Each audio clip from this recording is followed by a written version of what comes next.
출신 김경엽 의원입니다.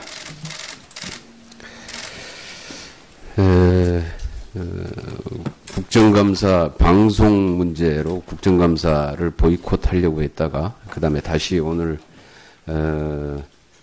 국정감사에 참여한 자유한국당 다행이라고 생각합니다만은 근데 또 참여하는 이유를 또 들어보니까 약간의 좀 문제가 있는 것 같아서 먼저 지적을 해두겠습니다. 방송 장악을 하려고 한다. 이것은 다르게 얘기하면은 자유한국당이 집권하던 당시에 공영방송을 완전히 장악을 해서 여기에 권력의 하수인을 투입한 다음에 보도지침 내리고 블랙리스트로 방송을 통제하고 여기에 따르지 않는 기자와 PD 수백 명 해고하거나 징계하고 부당 전직 시켜서 방송을 완전히 장악해서 언론 자유지수를 32단계나 하락시켜 놓고 지금 이제 방송인들과 국민들이 이렇게 기존 권력에 장악돼 있던 방송을 이제 국민의 품으로 돌려야 된다. 정상화시켜야 된다. 이런 주장에 대해서 마치 이것을 방송 장악이라고 역으로 얘기하고 있는 모습을 볼 때 참으로 안타깝기 그지없다라는 말씀드립니다. 방송 장악에 대해서 반대하는 게 아니라 기존에 집권했던 당시에 방송 장악을 유지하려고 한다라고 솔직하게 얘기하시는 게 맞을 거다 이렇게 생각을 합니다. 아까 좀 야당 의원님들의 질의 중에 유엔 1, 2원의 결의안 중에 포괄적 핵실험 금지 조약 그리고 핵무기 전면 철폐를 위한 단합된 행동 핵무기 없는 세상을 향하여 이 세 가지 결의안에 대해서 왜 입장이 다르냐 미국과 입장이 다르냐 또는 이게 북한을 편든 거 아니냐 이런 지금 질의를 하고 있는데요. 포괄적 핵실험 금지 조약은 찬성해서 이것은 큰 차이가 이거 입장이 똑같고 핵무기 전면 철폐를 위한 단합된 행동 L35죠. 여기에 대해서는 기권을 했는데 여기에 기권을 한 이유가 지금 우리 정부의 입장은 문재인 정부 들어서 달라진 게 있습니까? 기존의 박근혜 정부 때하고? 2015년부터 기권을 하고 있는 그렇죠. 상황입니다. 예, 네. 박근혜 정부 때도 기권. 그 다음에 문재인 정부 때도 지금 현재 이건 달라진 게 없는 거죠. 그리고 왜 기권이라는 입장을 선택한 이유가 일본이 원폭 피해 국가다. 전쟁 피해 국가임을 지나치게 부각하는 것 때문에 기권을 선택하게 된 것이죠. 맞습니다. 그러면은 지금 일본을 전쟁 피해 국가라고 지나치게 이 결의안에 이 내용이 들어가 있음에도 불구하고 이걸 찬성을 해야 된다라고 하는 그럼 야당의 주장에 대해서 이걸 찬성을 하면 어떻게 됩니까? 우리가 일본은 지금 현재 전 세계적으로 전범 국가 이렇게 보고 있는데 야당의 주장대로 일본이 전쟁 피해국으로 바뀌고 있는 이 상황에 이 내용이 들어가 있는 결의안을 우리 정부가 찬성을 해야 된다는 얘기입니까? 좀 더 말씀드리면은 2015년에 그런 새로운 요소를 일본 측이 들고 나왔을 때 우리는 그렇게 할 거면은 한국 원폭 피해자도 여기에 포함이 돼야 되는 게 아니냐 하는 논리를 세웠습니다만 그것을 일본이 수용하지 않았습니다. 그렇기 때문에 기권을 한 거고요. 말씀하신 대로 우리가 이것을 찬성을 할 경우에 이런 문안이 포함된 결의안에 대해서 우리가 찬성한다는 데 대해서 우리 국내적으로 반향을 생각을 할 수밖에 없는 상황이었고 그렇기 때문에 저희는 기권 입장을 단연간 지금 유지를 하고 있는 상황입니다. 예, 그렇습니다. 이 L35에는 일본을 전쟁 피해국으로 지나치게 부각시키는 내용이 분명히 포함되어 있고 이 부분에 대해서 우리가 찬성할 수 없는 겁니다. 예, 그래서 기권을 선택한 건데 이것을 찬성하라고 주장하는 것은 대단히 심각한 문제입니다. 그 다음에 시간이 벌써 다 가버렸네. 국제기구 분담금 문제를 쭉 살펴봤는데요. 최근 2년간에 전체적으로 9.9%가 증가했습니다. 자세한 내막을 봤더니 외교부에서 분담하고 있는 111개 분담금은 3.8% 2년간 3.8%가 증가한 반면에 다른 부처 35개 부처 기관에서 분담하고 있는 다른 부처에서 분담하고 있는 35개, 35개 부처 295개 분담금 내용은 무려 20.6%가 증가했습니다.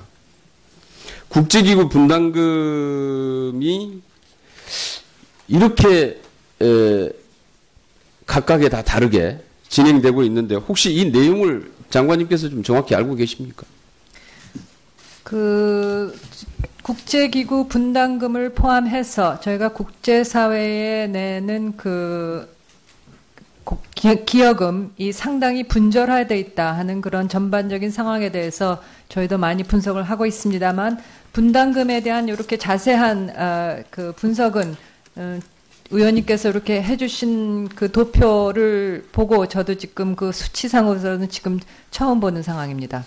이게 보면은 국제기구에 납부하고 있는 분담금 개수를 보면은 해양수산부가 35개, 산업통상자원부가 34개, 과학기술정보통신부가 22개, 35개 부처에서 총 295개 분담금을 2,937억 원을 납부하고 있습니다. 이러한 각 부처에서 내고 있는 분담금이 과연 우리의 그 외교 정책, 외교 전략에 전부 다 부합하고 있다고 보십니까? 지금 이렇게 상당히 분절화되어 있기 때문에 자신 있게 이게 우리 외교 정책에 다 부합하고 있다 이렇게 말씀드릴 수 없는 상황이 문제라는 점을 지적해 주시는 것 같고요. 그리고 거기에 그 지점에 대해서 굉장히 깊이 공감하고 있습니다. 다른 부처에서 산발적으로 납부하는 분담금들에 대한 관리 그리고 효율적 집행의 필요성을 감안해서 지난 4월 외교부 주도로 제1차 국제기구 분담금 관계부처 협의회가 개최된 것으로 알고 있습니다. 그래서 앞으로 범정부 차원에서 좀 더 체계적, 종합적으로 분담금 관리 그리고 효율적 집행을 위해서 지속적인 노력을 기울여 나가야 될 것으로 생각합니다. 예. 이게 지금 분담금 문제가 이렇게 다 분절화돼서 각각의 부처에서 이렇게 정확히 파악도 안 된 채로 그냥 이렇게 295개의 분담금이 납부되고 있다는 것도 문제지만은 그 분담금의 내용을 보면은 유사 중복성 분담금이 대단히 많습니다. 보실까요? 원자력의 평화적 기술 이전, 기술협력 기금으로 2,148억, 그 다음에 원자력의 평화적 이용사업, 기술협력 부담금, 또 300억. 이게 어떤 차이가 있다고 보십니까? 네, 이거 혹시 장관님 아세요? 이게 어떤 차이가 있는지? 네, 파악 못하고 있습니다. 예. 네. 그 다음 문제도 다 마찬가지입니다. 다 지금 이런 식입니다. 분담금들이. 이렇게 하다 보니까 실제로 국제기구에 분담금을 내면서 많은 국가들이 분담금을 내면서 사실 이 분담금을 활용해서 외교 전략들을 각국이 펼치고 있습니다. 물론 개중에는 이 분담금을 악용하는 데도 유네스코의 경우 뭐 일본처럼 악용하는 데도 있긴 있습니다만은 이 각국들이 분담금을 내면서 이 분담금을 상당한 이 하나의 전략으로 삼고 실제로 자기 국가 국익을 관철시키기 위해서 외교 정책을 실행해 가고 있는데 문제는 우리가 지금 납부하고 있는 이런 분담금들은 전혀 이러한 외교 전략과 부합하지 못하고 있다는 것입니다. OECD에도 역시 14개 부처가 28개 분담금 내고 있고 유네스코의 6개 부처가 14개 분담금을 내고 있습니다. 이렇게 이제 각 부처마다 따로따로 분담금을 다 납부를 하는 이유, 이게 혹시 원인이 뭐라고 보십니까? 기본적으로는 각 부처가 소관하고 있는 여러 가지 이슈, 그리고 그 이슈가 논의가 되는 해당 국제기구에 대한 기여를 한다는 그 취지에서 기본적으로 출발을 한다고 생각합니다. 뭐 좋은 취지만 말씀하시는 것 같은데 솔직한 내막을 들여다보면은요. 각 부처가 국제사업을 계속 확대하려고 합니다. 그리고 확대시켜서 국제기구에 자기 부처의 공무원 파견을 확대시키고자 하는 것입니다. 계속 이게 부처 이기주의들이 작동을 하고 있습니다. 솔직하게 봐야 됩니다. 그래서 이렇게 하다 보니까 이 ODA 사업도 물론이고 국제기구 분담금도 마찬가지입니다. ODA 사업, 무상 ODA하고 국제기구 분담금 총액을 봤더니 1조 9,108억 원입니다. 여기에다 유상 ODA까지 합치면은 3조 3,712억 원이나 됩니다. 그런데 이렇게 많은 돈들이 우리의 과연 외교 전략에 제대로 부합하고 있느냐? 그렇지 못하고 있다는 것이 문제입니다. 전혀 효율적으로 사용되고 있지 못합니다. 그래서 이 OD 사업은 지금 현재 이러한 문제점들이 지속적으로 제기가 되면서 이것을 통합하는 회의를 이제 만들어가는 것으로 이렇게 추진하고 있는데 이런 국제기금 분담금 문제도 이런 것들을 조정하고 통제할 수 있는 컨트롤 타워가 필요합니다. 그렇죠? 그렇습니다. 예. 여기에 대한 확실하게 이 부분을 외교부가 범정부 차원에서 대책 마련에 대책 마련을 해주시기 바랍니다. 예, 김경엽 위원님. 핵무기 전면 철폐를 위한 단합된 행동 L35죠.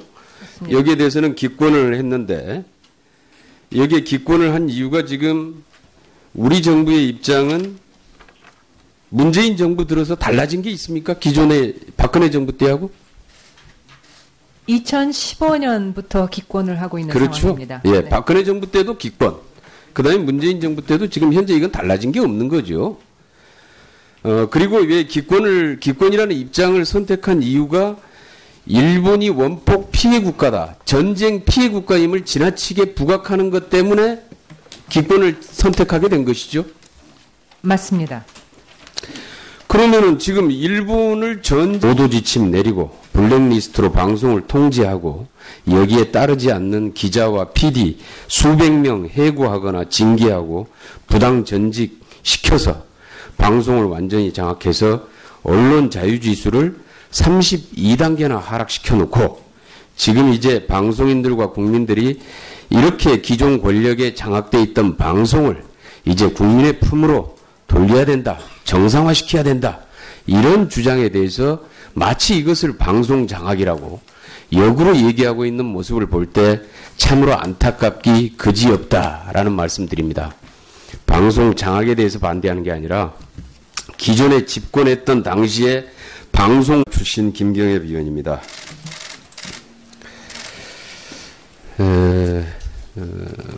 국정감사 방송 문제로 국정감사를 보이콧하려고 했다가 그 다음에 다시 오늘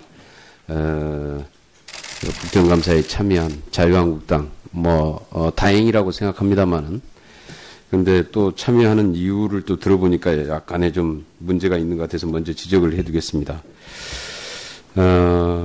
방송 장악을 하려고 한다. 이것은 다르게 얘기하면은 자유한국당이 집권하던 당시에 공영방송을 완전히 장악을 해서 여기에 권력의 하수인을 투입한 다음에 전쟁 피해 국가라고 지나치게 이 결의안에 이 내용이 들어가 있음에도 불구하고 이걸 찬성을 해야 된다라고 하는 그럼 야당의 주장에 대해서 이걸 찬성을 하면 어떻게 됩니까? 우리가 일본은 지금 현재 전 세계적으로 전범 국가 이렇게 보고 있는데 야당의 주장대로 일본이 전쟁 피해국으로 바뀌고 있는 이 상황에 이 내용이 들어가 있는 결의안을 우리 정부가 찬성을 해야 된다는 얘기입니까? 좀 더 말씀드리면은 2015년에 그런 새로운 요소를 일본 측이 들고 나왔을 때 우리는 그렇게 할 거면은 한국 원폭 피해자도 여기에 포함이 돼야 되는 게 아니냐 하는 논리를 세웠습니다만 그것을 일본이 수용하지 않았습니다. 그렇기 때문에 장악을 유지하려고 한다라고 솔직하게 얘기하시는 게 맞을 거다 이렇게 생각을 합니다. 아까 좀 야당 의원님들의 질의 중에 유엔 1, 2위원회 결의안 중에 포괄적 핵실험 금지 조약 그리고 핵무기 전면 철폐를 위한 단합된 행동, 핵무기 없는 세상을 향하여 이 세 가지 결의안에 대해서 왜 입장이 다르냐, 미국과 입장이 다르냐, 또는 이게 북한을 편든 거 아니냐, 이런 지금 질의를 하고 있는데요. 포괄적 핵실험 금지 조약은 찬성해서 이것은 큰 차이가 이거 입장이 똑같고